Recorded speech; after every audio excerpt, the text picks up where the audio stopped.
Video का अंत तक देखें और लाइक और सब्सक्राइब जरूर कीजिए।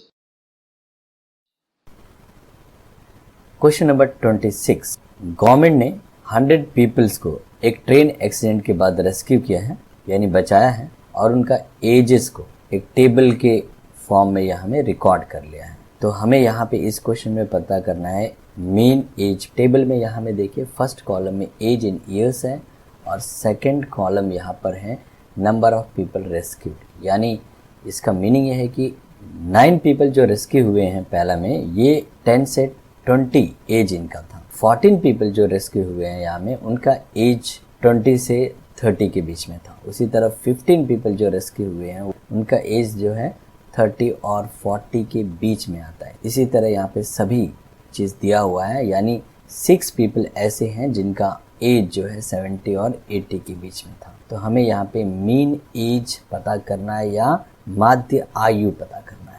तो यहाँ पे हमने क्वेश्चन लिख लिया है, देखिए एज इन ईयर्स और नंबर ऑफ पीपल रेस्क्यूड, इसे हमने नाम दिया है FI का। हमारा पहला काम ये है कि ये जो FI यानी इसे हम कहते हैं फ्रीक्वेंसी का कॉलम और इसे कहते हैं क्लास इंटरवल का कॉलम।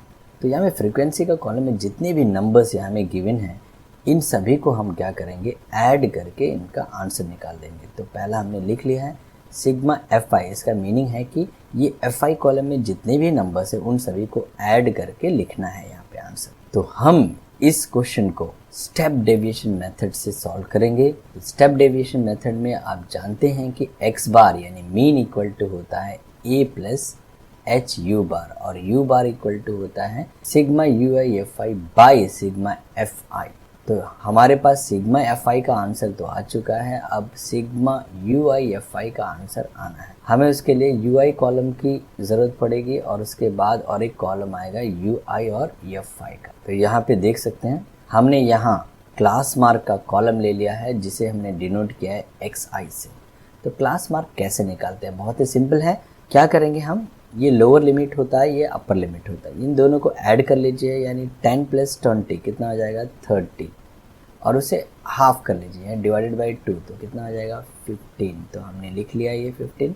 उसी तरह नेक्स्ट इन दोनों को ऐड करके डिवाइडेड बाई 2 यानी हाफ कर लीजिए, 20 + 30 50 डिवाइडेड बाई 2 तो हो जाएगा 25।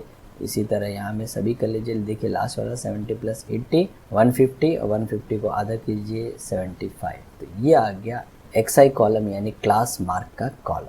अब यहाँ में क्लास मार्क में हमें एज्यूम्ड मीन यानी कल्पित माध्य हमें यहाँ ढूंढना है। उसको ढूंढने का ये तरीका है कि आप ये पहले काउंट कर लीजिए इसमें कितने नंबर्स हैं। सो 1 2 3 4 5 6 7 है और 7 का बीच कौन सा होता है, ये सेंटर में, क्योंकि 3 ऊपर है और 3 यहाँ नीचे, तो बीच में आ जाएगा। तो ये आ जाएगा आपका A का आंसर। एज्यूम्ड मीन का आंसर ये 45 है। तो हमने यहाँ A का वैल्यू लिख लिया है 45 और यहाँ पे नेक्स्ट हमें H का value, H means class size, इन दोनों को सब्ट्रैक्ट कर लीजिए, माइनस कर लीजिए, तो 20 - 10 हो जाएगा 10 या 50 - 40 देख लीजिए, इसमें भी 10 आ जाएगा, यानी H का आंसर आ जाएगा 10। अब नेक्स्ट हम UI का कॉलम यहाँ पे बना लेंगे। तो UI क्या होता है, XI - A, यानी XI मतलब यहाँ में X1 है, X2 है, यानी A का आंसर यहाँ में आ जाएगा 45, यानी 45 माइनस करना है और फिर बाद में यहाँ पे एक नंबर आएगा। यहाँ पहला तो यहाँ में 45, ये अगर कैलकुलेट करना है तो यहाँ 45 - 45 बाई 10 यानी 0/10 यानी 0 आ जाएगा। तो पहला हमने लिख लिया है। अब यहाँ पे देख लीजिए, यहाँ पे लिखना है तो इसको क्या करना पड़ेगा हमें, 35 - 45 यानी हमें एज्यूम मीन को ही माइनस करना है। सो 35 - 45 आ जाएगा -10 - 10 बाई H मीन्स यहाँ 10 है, देखिए H हम लिख रहे हैं H ये वाला, तो -10 डिवाइडेड बाई 10 तो -1 आ जाएगा।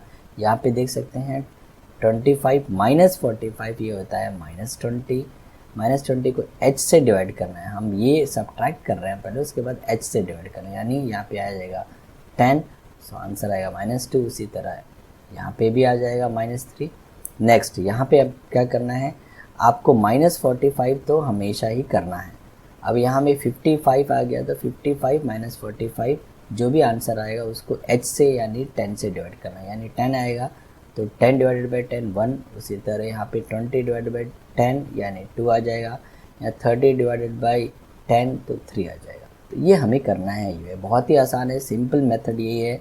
जहाँ भी एज्यूम मीन रहेगा वहाँ पे 0 आप यहाँ लिख दीजिए, और एज्यूम मीन से जो भी कम आएगा 0 से जो लेस इंटीजर होता है वो -1 होता है। तो यहाँ हमें देख सकते हैं लेस देन -1 से नेक्स्ट इंटीजर कौन है, -2 है, -3, ऐसे लिख देना। 45 के बाद यहाँ हमें देख सकते हैं इससे ग्रेटर आ रहा है 55, फिर 65, 75, तो यहाँ पे उसी तरह यहाँ पे 1, 2 और 3 लिख देना है।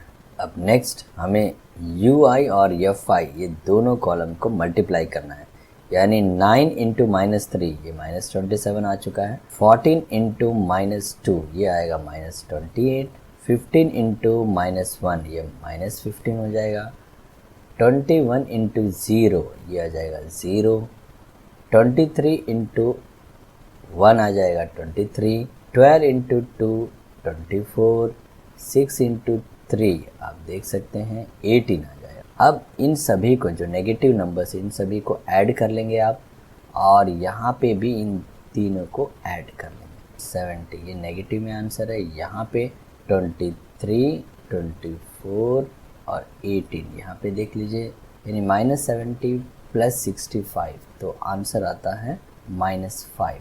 इस कॉलम का यहाँ पे टोटल हमने लिख दिया है -5। तो U बार जैसे कि हमें पता है कि सिग्मा UI/FI का जो आंसर है डिवाइडेड बाय सिग्मा FI का आंसर। नेक्स्ट फॉर्मूला लिख लेंगे और यहाँ वैल्यूज़ जो भी है यहाँ पुट करेंगे और सॉल्व करके आंसर फाइंड आउट करेंगे। हमने A का वैल्यू लिख लिया है, प्लस H का वैल्यू यहाँ पे 10 है, U बार का वैल्यू है -5/100।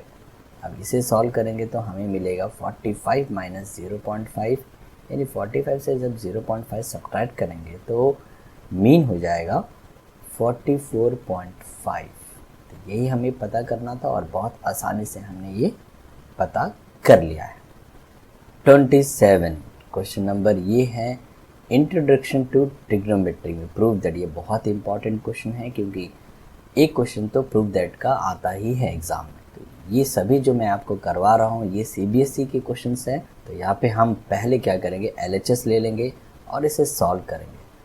तो यहाँ पे हम लिखने वाले हैं 1 + tan² A, और यहाँ में cot² A को भी हम tan² A में ही चेंज करेंगे। तो cot² A आ जाएगा 1/tan² A। अब यहाँ पे सॉल्व करेंगे तो डिनोमिनेटर आप देख सकते हैं ये इस फॉर्म में है 1 + 1/A।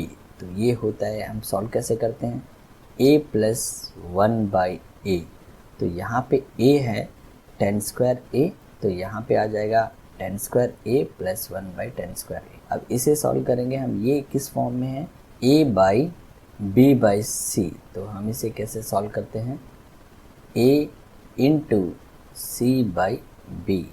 ये जो होता है इसको हम रेसिप्रोकल कर लेते हैं। तो यहाँ पे रेसिप्रोकल जब हम करेंगे 1 + tan² A, सो ये हो जाएगा × tan² A/, इसे हम 1 + tan² A भी लिख सकते हैं, 1 + tan² A। तो ये दोनों कैंसिल हो जाएगा तो tan² A ही बचेगा, यानी tan² A आंसर आएगा। तो चले यहाँ पे हमने लिख लिया, देख लीजिए इसको थोड़ा सा सीधा करके लिख दिया है, ऑर्डर में लिख दिया इसी का। अब नेक्स्ट स्टेप में आएगा tan² A आंसर, जैसे कि मैंने यहाँ बताया था। नेक्स्ट स्टेप यहाँ पे हम RHS लेने वाले हैं और LHS के बराबर RHS को सॉल्व करके लेके आएंगे। यानी यहाँ पे हमने RHS लिया है और RHS का आंसर भी tan² A हम लाने का कोशिश करेंगे। तो चले यहाँ पे भी हम सेम इसी तरह यहाँ पे cot A को चेंज करेंगे इन टर्म्स ऑफ 10। तो पहले ये दोनों के ऊपर स्क्वायर है, यानी A²/B²। तो इसे हम ऐसे लिख लेंगे A/B²। तो नेक्स्ट स्टेप हम लिखेंगे 1 - tan/A/1 - cot A²। अब यहाँ में cot A को हम लिखेंगे 1/tan A। नेक्स्ट स्टेप में हम यहाँ पे cot A नहीं लिखेंगे, नेक्स्ट स्टेप देख सकते हैं 1 - tan A ऊपर तो हमने वही लिखा है, लेकिन यहाँ cot A को चेंज कर दिया, इसको लिखा है 1/tan A। अब इसे सॉल्व करेंगे, ये 1 - 1/A फॉर्म में है, तो इसे हम A - 1/A की तरह लिख सकते हैं। तो नेक्स्ट स्टेप आएगा 1 - tan A, या में tan A - 1/10। अब नेक्स्ट हम यहाँ पे लिखेंगे 1 माइनस 10a बाई, ये 1 माइनस 10a से लिख सकते हैं क्योंकि स्क्वायर है। a minus B whole square का आंसर वही होता है जो b minus A whole square का होता है। तो 1 माइनस स्क्वायर है यहाँ पे, इसीलिए हम यहाँ ऑर्डर चेंज कर सकते हैं। तो यहाँ पे अब क्या होगा, अब हम रेसिप्रोकल करेंगे तो नेक्स्ट स्टेप में 10a होल स्क्वायर आ जाएगा। यहाँ पे आप देख सकते हैं 1 माइनस 10a है, ये रिज़ल्ट कैसे मिला है वो थोड़ा सा देख लीजिए। हम 1 माइनस 10a है, सो इसे हम डिनोमिनेटर का रेसिप्रोकल कर लेंगे तो यहाँ में आएगा 10a बाई 1 माइनस 10। अब पूरा स्क्वायर है तो हम यहाँ स्क्वायर लिख लेंगे। सो यहाँ पे ये दोनों कट जाएगा तो हमें नेक्स्ट क्या है 10a होल स्क्वायर, ये हमने लिख लिया है। Square means 10 square a। तो दोनों तरफ देख सकते हैं LHS और RHS दोनों सेम रिजल्ट आ रहा है, यानी दोनों इक्वल हैं, तो यही हमें शो करना था। सो प्रूफ कर दिया है।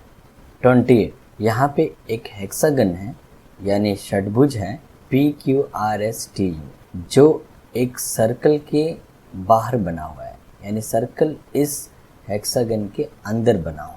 और यहाँ हमें प्रूव करना है PQ plus RS plus TU that is equal to QR plus ST plus U। तो चलिए फटाफट फिगर बना लेते हैं। तो फिगर हमने बना लिया है, देख सकते हैं एक हेक्सागन है।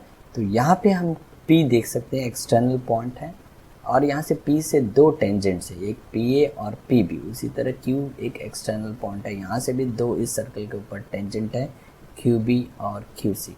तो हम जानते हैं कि कोई भी एक्सटर्नल पॉइंट से जब किसी सर्कल के ऊपर टेंजेंट्स हम बनाते हैं तो उन सभी दो ही टेंजेंट्स बनता है एक एक्सटर्नल पॉइंट से, और दोनों टेंजेंट्स का लेंथ जो होता है वो ऑलवेज इक्वल होता है, यानी सेम होता है। तो यहाँ में PB इक्वल टू PA होगा। उसी तरह Q से दो टेंजेंट्स हैं तो QB इक्वल टू QC होगा। R से भी दो टेंजेंट हैं तो RC इक्वल टू RD होगा। तो यही चीज़ हम लिखने वाले हैं यहाँ पे। तो पहले हम लिखेंगे PB equal to PA, QB equal to QC, ये लिखेंगे नेक्स्ट स्टेप में, हमने लिख लिया है। तो ये PQ आ गया, देखिए P और Q। अब आना है R और S। तो R और S से तो यहाँ पे हम लिखेंगे RD इक्वल टू RC, ये थर्ड इक्वेशन हमने लिख लिया। S से दो टेंजेंट है तो यहाँ पे हम लिखेंगे DS equal to SE। Next T से आप देख सकते हैं TF इक्वल टू TE, यहाँ पे लिख देंगे। नेक्स्ट U से हम लिखेंगे UF इक्वल टू UE। अब इन सभी इक्वेशन को ऐड कर लेंगे। तो ऐड कैसे करते हैं, लेफ्ट हैंड साइड को लेफ्ट हैंड साइड के साथ यहाँ में ऐड, बस बीच में प्लस डाल देना है सबको ऐसे, और यहाँ पर भी प्लस डाल देना है। तो नेक्स्ट स्टेप होगा, देखिए नेक्स्ट स्टेप में हमने प्लस कर लिया है। तो इन दोनों का आंसर हमें पता करना है, इन दोनों को ऐड करने से कितना आएगा यहाँ पर पता करना है, इनका आंसर पता करना है, ये दो लाइन सेगमेंट को ऐड करने से क्या होता है, और इन दोनों को एक साथ लिखना है। तो PB प्लस BQ देख लीजिए, PB प्लस BQ, ये सभी को ऐड करेंगे तो PQ। उसी तरह यहाँ में RD प्लस DS RS लिख लिया हमने, TF प्लस UF, तो ये आ जाएगा TU। Next QC plus RC, तो ये आ जाएगा QR। SE प्लस TE, ये आ जाएगा ST। PA प्लस QA हमने इसके बाद लिख लिया।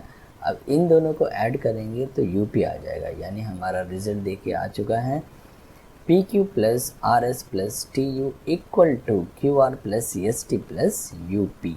ये क्वेश्चन सॉल्व हो चुका है। नेक्स्ट क्वेश्चन चलते हैं। यहाँ पे देख सकते हैं दो कंसेंट्रिक सर्कल हैं, एक यहाँ छोटा वाला है और एक ये बड़ा वाला है। और छोटा वाला का रेडियस यहाँ पे गिवन है 3 सेंटीमीटर और बड़ा वाला का रेडियस जो है 5 सेंटीमीटर है। यहाँ पे TR का आंसर गिवन है 4 स्क्वायर रूट 10 यूनिट है सेंटीमीटर। हमें TP का लेंथ, यानी इस TP का लेंथ हमें पता करना है। यहाँ T से दो टेंजेंट्स बना हुआ है, एक बड़े सर्कल के ऊपर है TP और छोटे सर्कल के ऊपर टेंजेंट है TR। बढ़िया से देखिए कलरफुल हमने बना दिया है फिगर। यहाँ पे मार्क भी कर लिया है कि बिगर सर्कल का रेडियस 5 सेंटीमीटर है और स्मॉलर सर्कल का रेडियस जो है 3 सेंटीमीटर है। सो O से हम T को भी ज्वाइन कर चुके हैं, O से P को और O से R को। अब यहाँ पे दिख रहा होगा एक राइट एंगल ट्राइंगल और यहाँ पे TR का वैल्यू भी हमने लिख लिया है।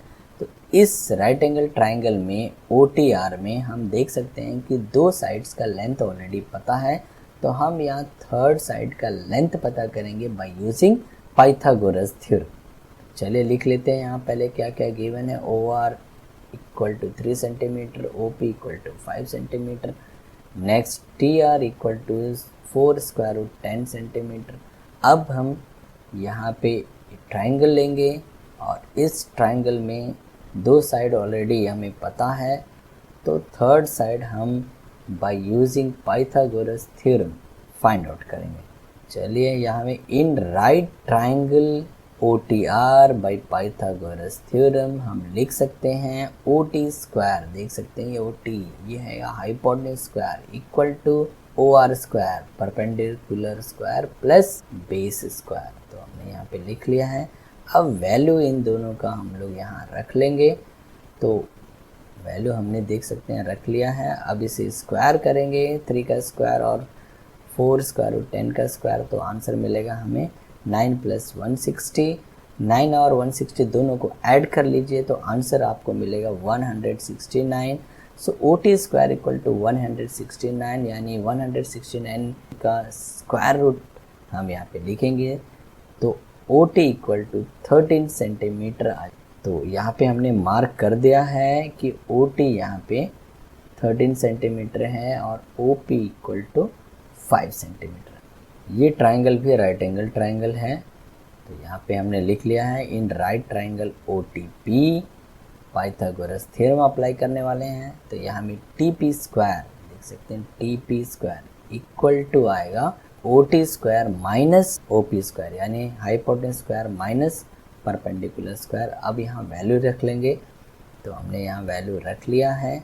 अब 13 का स्क्वायर आप जानते हैं 169 होता है, 5 का स्क्वायर 25 होता है, तो 169 माइनस 25 इसे अब सब्ट्रैक्ट करके आंसर लिखिए तो आंसर आएगा 144। अब TP हो जाएगा स्क्वायर रूट 144, यानी स्क्वायर रूट ऑफ 144 होता है 12। सो TP का लेंथ हमें मिला है 12 सेंटीमीटर। देख सकते हैं लेंथ पता करना है तो ये आ गया 12 यूनिट है सेंटीमीटर। 29 क्वेश्चन, ये आप देख सकते हैं, ये क्वेश्चन जो है पॉलिनोमियल चैप्टर का क्वेश्चन है। यहाँ में सम ऑफ जीरोस गिवन है 8 और difference of the zeros given है 2। तो यहाँ पे हम let alpha and beta are 2 zeros of a quadratic polynomial हम यहाँ लिख लेंगे।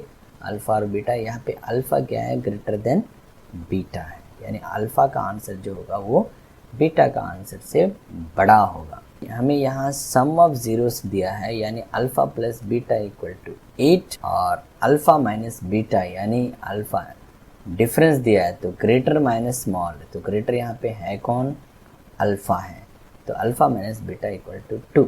अब इसे सॉल्व करेंगे तो ये यहाँ पे ये दोनों ज़ीरो हो जाएगा, यहाँ पे आएगा 2 अल्फा इक्वल टू 10।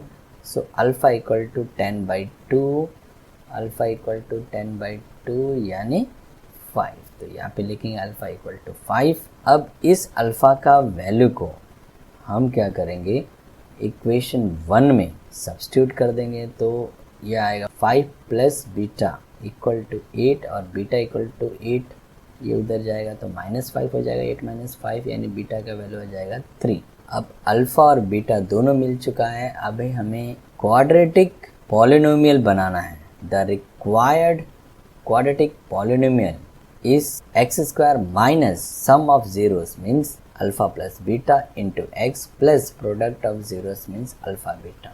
तो x square minus यहाँ में अल्फ़ा और बीटा का वैल्यू हमने रख लिया है। अब इसे सॉल्व करेंगे तो हमें मिलेगा x square minus 8x plus 50। Question number 30, ये क्वेश्चन जो है ये लीनियर इक्वेशन इन 2 वेरिएबल्स का है। यहाँ पे 2 डिजिट नंबर है, 2 डिजिट नंबर मीन्स 10 से स्टार्ट होता है और स्टार्ट होके ख़त्म एंड होता है 99 तक, यानी इसमें देख लीजिए वंस प्लेस ये बोलते हैं वंस और ये बोलते हैं टेंस। तो यहाँ पे पहला वंस टेंस प्लेस में 1 है और वंस प्लेस में 0 है। 23 जैसे लिखेंगे, ये है वंस प्लेस डिजिट और ये है टेंस प्लेस डिजिट, यानी 2 इंटू 10 प्लस 3 ऐसे बनता है 23। तो आप टेंस प्लेस में जो भी डिजिट रहेगा उसको 10 से मल्टीप्लाई करना है प्लस वंस प्लेस डिजिट। तो हम यहाँ में let the digit at tens place equal to x ले लिया है टेंस प्लेस का डिजिट, और डिजिट एट वंस प्लेस हमने लिया है y। तो the required number equal to 10 से देख लीजिए, 10 यहाँ है तो 10 से इसे मल्टीप्लाई करना पड़ेगा 10x प्लस वंस प्लेस में आप y है तो प्लस y। अब हम क्या करेंगे, सपोज एक हमने नंबर लिया है 289, अभी हमें रिवर्स करना है। तो ये तो नंबर जो हमने चूज़ किया वो है, अगर हम रिवर्स करेंगे तो न्यू नंबर बन जाएगा, यानी ये इसके प्लेस में चल जाएगा और ये इसके प्लेस में चल जाएगा, यानी x हो जाएगा y के प्लेस में और y आ जाएगा x के प्लेस में। So the sum of digits, यहाँ पे सम ऑफ डिजिट्स बोला गया है तो कितना है 12 है। तो सम ऑफ डिजिट मतलब x plus Y equal to 12, इसे हमने इक्वेशन 1 दे दिया है। 7 times the number is equal to 4 times the number obtained by reversing the digit. So 7 times of number means number आप जानते हैं 10x plus y है, यहाँ पे न्यू नंबर, इसको रिवर्स कर लीजिए तो order code 10y plus x आ जाएगा। तो यहाँ पे हमको 7 इंटू 7 टाइम्स मीन्स 7, यहाँ में 4 टाइम्स मीन्स 4, ये हमें नेक्स्ट स्टेप में लिखना है। तो नेक्स्ट स्टेप यहाँ पे आ रहा है 7 into 10x plus Y equal to 4 into 10y plus x। अब हम यहाँ में ब्रैकेट ओपन करेंगे और 70x plus 7y equal to 40y plus 4x। अब 70x minus 4x equal to 40y minus 7y। अब इसे सॉल्व कीजिए तो आंसर आएगा 66x equal to 33y। 66x equal to 33y। इसे 33 से डिवाइड कर लीजिए तो आंसर मिलेगा 2x इक्वल टू वाई। अब इसे हम लिख सकते हैं 2x minus Y equal to 0। ये इक्वेशन 2 हमने मार्क कर लिया है। अब इसके नीचे 1 हम लिख लेंगे। अब इन दोनों को सॉल्व करेंगे तो आप जानते हैं माइनस वाई प्लस वाई, ये हो जाएगा 0, 2x प्लस x, ये तो हो जाएगा 3x equal to 12। So x equal to हो जाएगा 12/3 यानी 4। तो x इक्वल टू 4 मिल चुका है।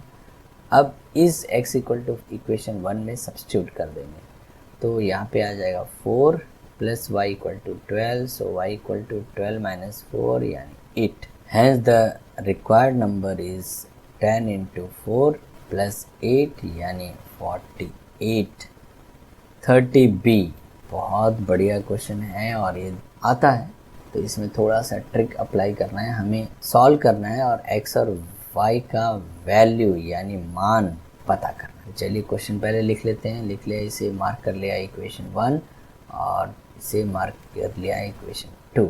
हम क्या करेंगे, पहले इन दोनों को ऐड करेंगे, यानी हम यहाँ पे ऐड लिखने वाले हैं। देख लिख लिया है तो जैसा साइन है उसी तरह ही करेंगे, यानी 62 और 43 को ऐड करके लिख लेंगे यहाँ पे और x लगा देंगे। उसी तरह 43 प्लस 62 ये भी आ जाएगा 105 और ये y है इक्वल टू, यहाँ पे भी इन दोनों को ऐड कर लेंगे तो 315 आ जाएगा। अब यहाँ पे 105 से सभी को डिवाइड कर लीजिए तो x plus Y equal to 3 आ चुका है। अब इसी तरह यहाँ पे फिर से ये इक्वेशन लेंगे और इसको सब्ट्रैक्ट करेंगे। तो यहाँ पे हम लिखने वाले हैं सब्ट्रैक्ट 2 फ्रॉम 1। 2 फ्रॉम 1 मतलब यहाँ पे ये माइनस लिखने वाले हैं, यहाँ पे भी माइनस, यहाँ पे भी माइनस। तो यहाँ हम अगर माइनस करेंगे तो यहाँ 19x आएगा माइनस 19y इक्वल टू यहाँ पे आ जाएगा 19। अब यहाँ पे क्या करेंगे, सभी टर्म्स को 19 से डिवाइड कर लेंगे तो x minus Y equal to 1। Equation 4 हमने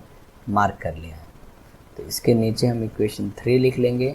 अब इन दोनों को सॉल्व करेंगे तो आप जानते हैं ये माइनस वाई प्लस वाई 0 तो x plus X 2x equal to 4। x equal to आएगा 4/2 यानी 2। तो x का आंसर मिल चुका है 2। इस x का आंसर को इक्वेशन 3 में हम लोग पुट करेंगे तो 2 प्लस यहाँ पे आ जाएगा 2 प्लस वाई इक्वल टू 3। लिख लिया हमने। सो y इक्वल टू 3 माइनस